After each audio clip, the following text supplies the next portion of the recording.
So it was as easy as connecting the R wire to the R wire to the R channel, and then W wire, and there it is. It's already I just programmed the date. It's hard to see again.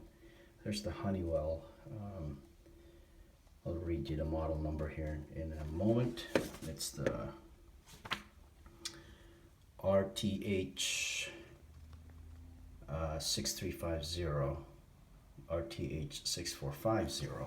It's dark in here because I turned off the power, that way I don't get electrocuted. So there you go. I'll let you know how it works out, and thanks for watching.